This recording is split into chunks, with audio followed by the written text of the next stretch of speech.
Welcome, everyone, to the NoDQ.com live recap of AEW Dynamite for Wednesday, March 4th, 2026.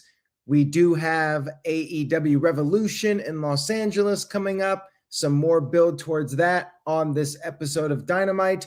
Let's break it down. Dynamite in El Paso, Texas.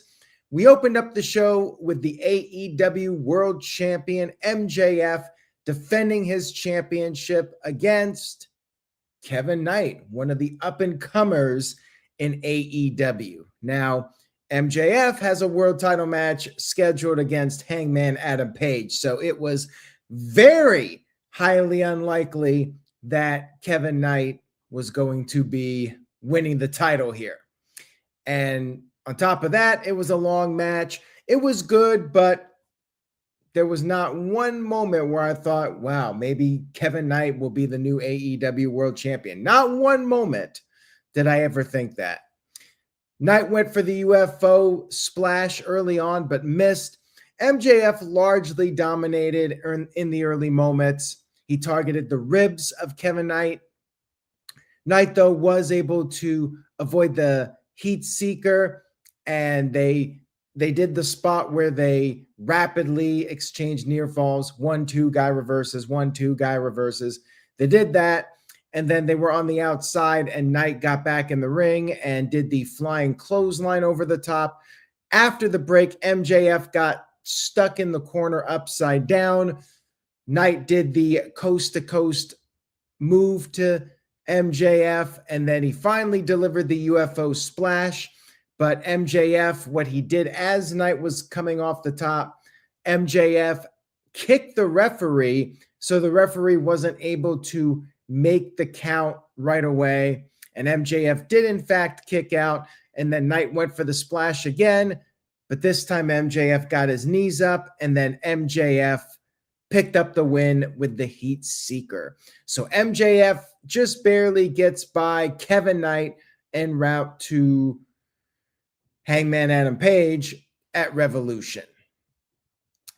Match was good, but I would have cared more about it if I actually thought Kevin Knight had a snowball's chance in hell of winning.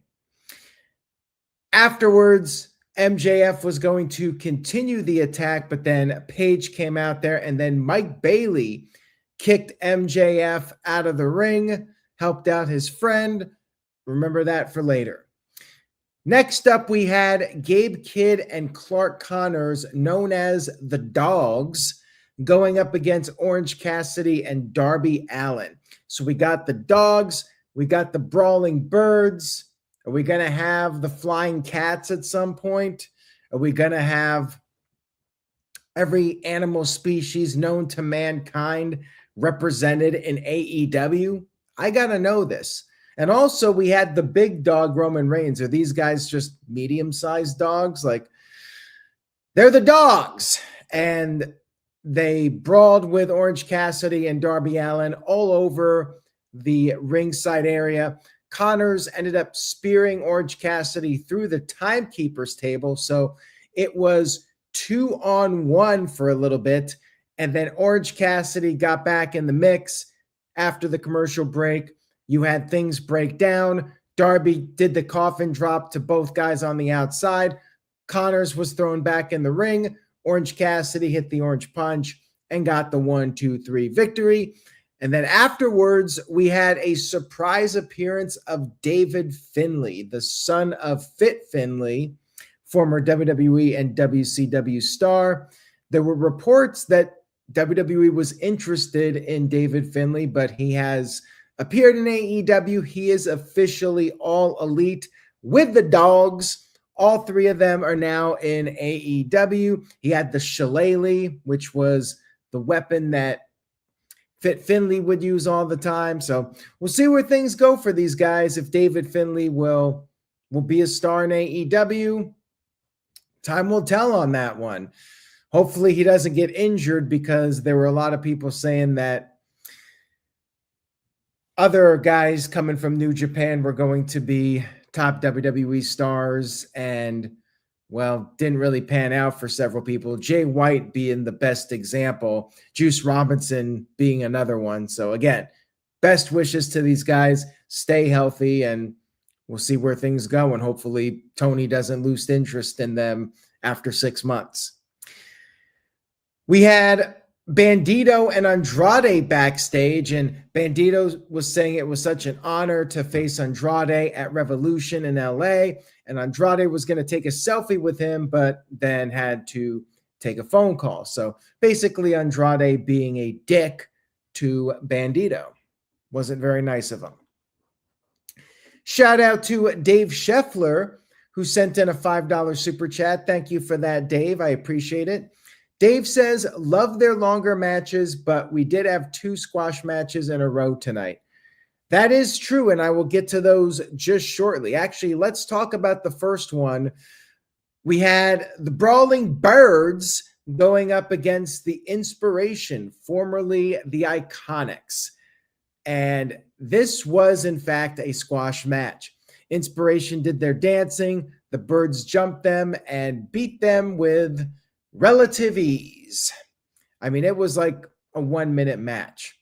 Inspiration, basically, they're like Kit Wilson or any opening match act in WWE that comes out there and talks a big game and then gets beat up.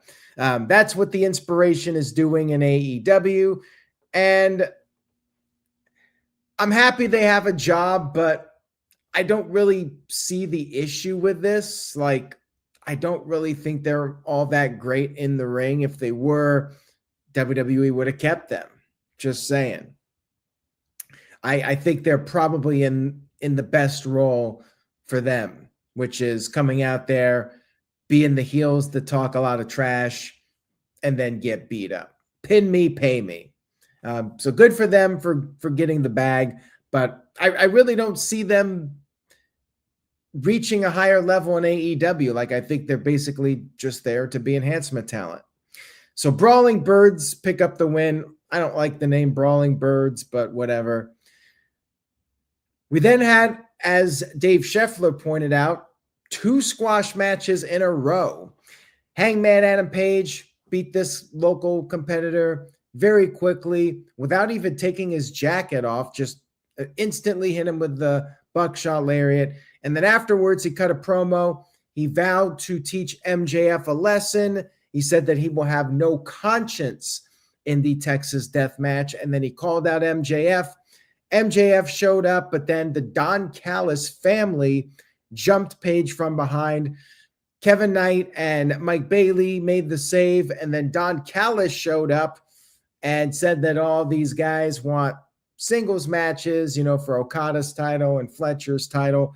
But Callis said that they want a trios title match on Dynamite in the main event, and the match was accepted.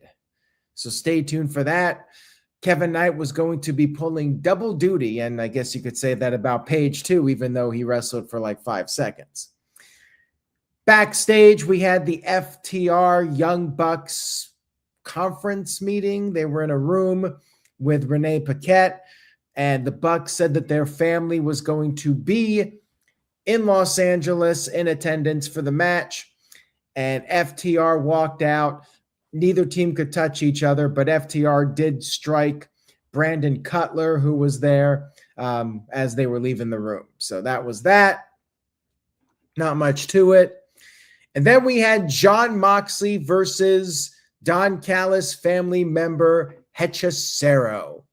Last week, Moxley, he struggled against El Clone, and this week, Hechicero took it to Jon Moxley. Jon Moxley somehow squeaked by with a victory over Hechicero.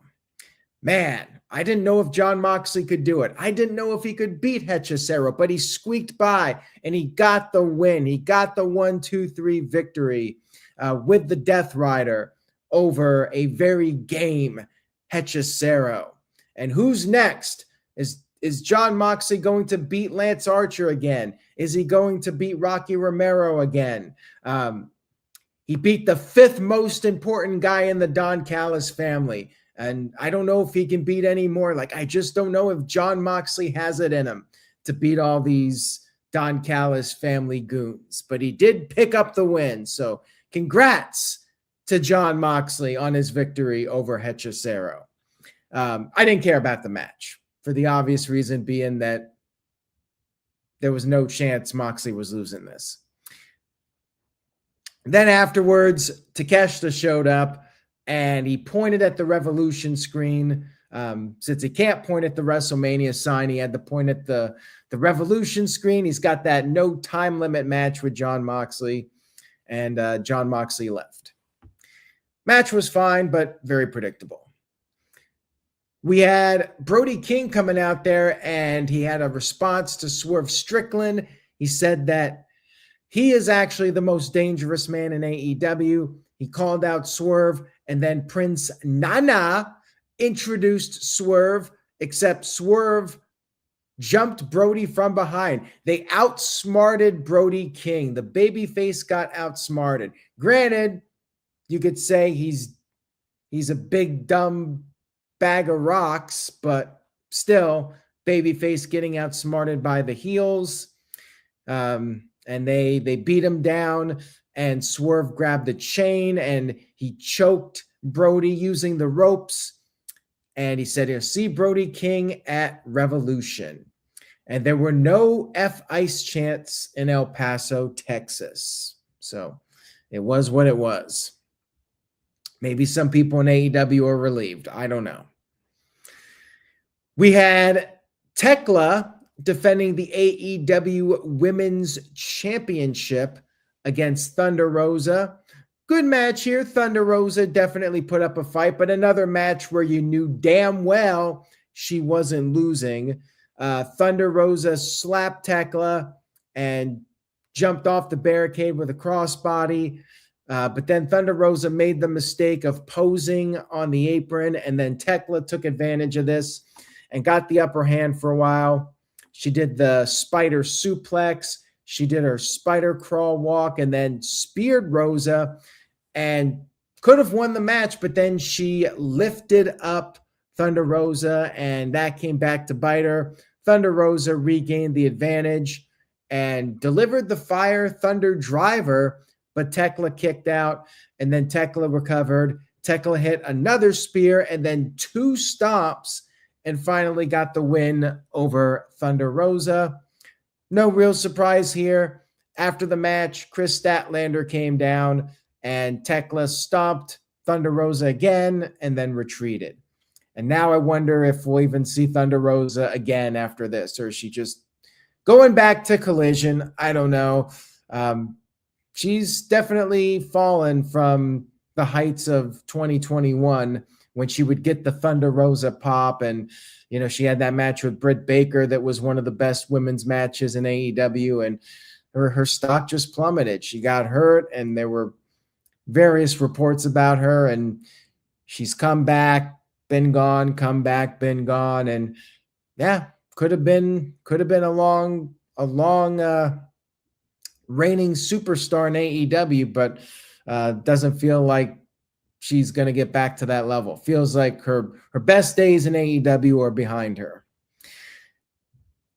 We had another segment before the main event, and we were getting to 10 o'clock. AEW really pushing the overrun.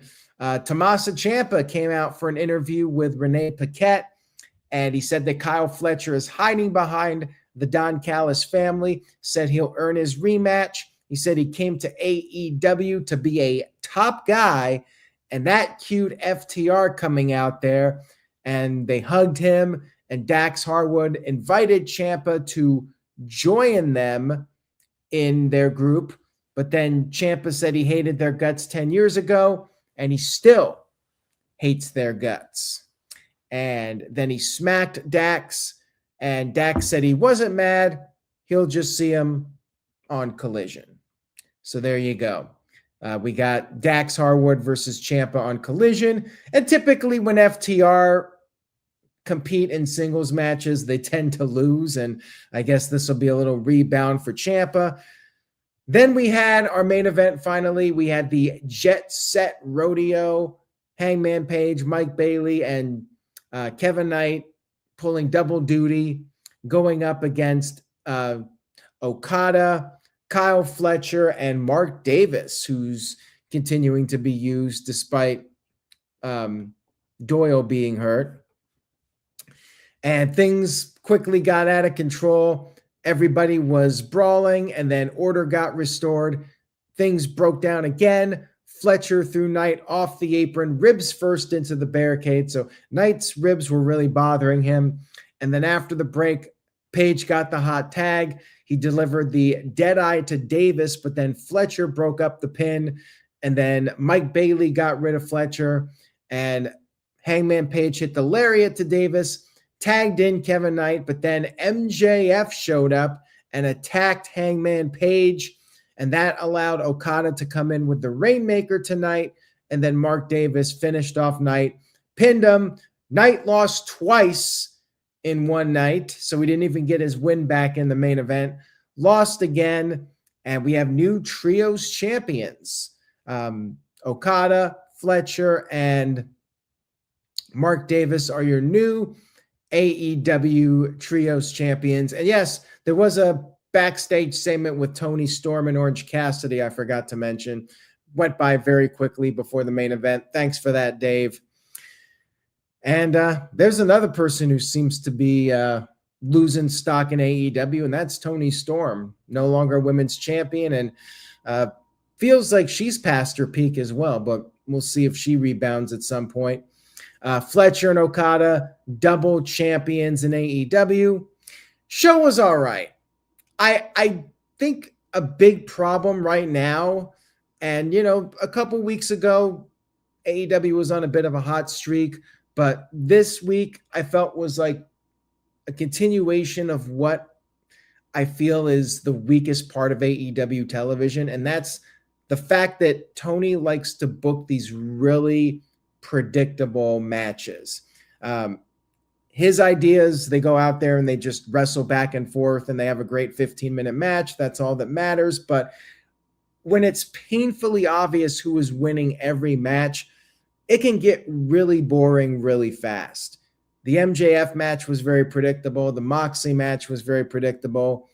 And even the main event, like you sensed MJF was going to come out there and get his payback from what happened earlier in the show. And sure enough, that's what happened. And Thunder Rosa losing was predictable.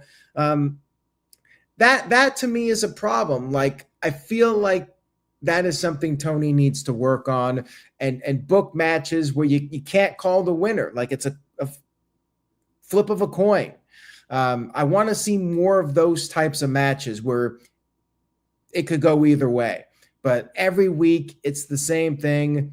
And they did a couple of squash matches, which I think they should have spread out the squash matches, do the 15-minute match, squash match, 15-minute match, squash match, just to break it up a little bit. So the show's pacing felt uneven to me, and it was just okay. Didn't really do much more to hype me up for Revolution. So for that, like, I think I go with a 5 out of 10 for Dynamite. It was very standard, average, pretty typical of what they do every Wednesday night. You did have a debut of David Finlay, but I haven't watched anything of him in New Japan, so don't really have any emotional investment in him.